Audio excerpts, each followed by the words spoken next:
В небоскребе на Манхэттене, сияющем стеклянными фасадами над шумным городом, миллиардер Ричард Хантингтон собрал своих лучших людей. Огромный конференц-зал напоминал тронный зал современного царства.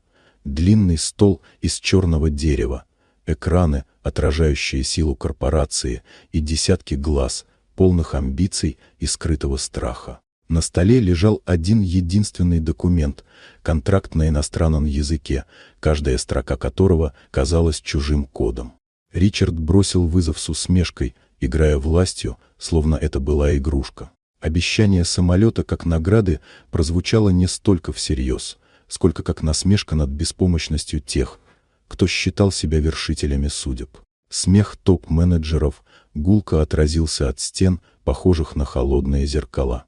Именно в этот момент внимание всех привлекла едва заметная фигура у стены. Сара Грейвс, в строгой униформе горничной, всегда двигалась тихо, почти невидимой тенью. Она годами наблюдала за жизнью корпорации, оставаясь на периферии чужого величия. Но в тот день ее шаги прозвучали тверже, чем аплодисменты, ее взгляд был яснее, чем огни Манхэттена за окнами.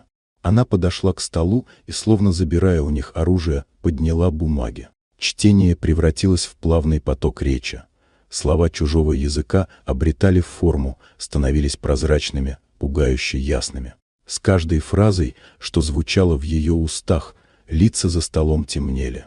В зале воцарилась тишина, и слышно было лишь ее ровное дыхание и шелест страниц. Когда перевод был окончен, открылась правда. За красивыми фразами контракта скрывалась угроза, готовая обрушиться на империю Хантингтона.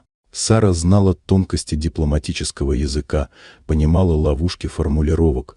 Всему этому ее обучал отец, который всю жизнь служил в посольствах. Она унаследовала не просто знания иностранных слов, а умение видеть скрытые ходы, словно дипломатический шахматист.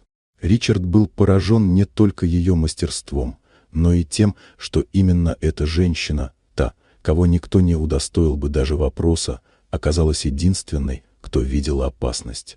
Его шутка превратилась в откровение. В его доме, под самым носом, скрывалась сила, которой он никогда не придавал значения. Сара отказалась от обещанного самолета. Ее желание было другим, не роскошь, а власть. Она потребовала места за столом, там, где решались судьбы. И вскоре ее тихий голос, раньше терявшийся в суете, стал весомее громких заявлений директоров. Те, кто еще недавно смеялся, теперь слушали ее с напряженным вниманием, словно от каждого ее слова зависела их карьера.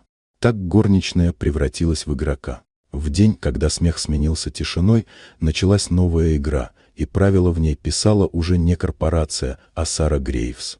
Вот такая удивительная история. Дорогие друзья, если вам понравилось видео, поставьте лайк, а также подписывайтесь на канал, впереди еще много интересного.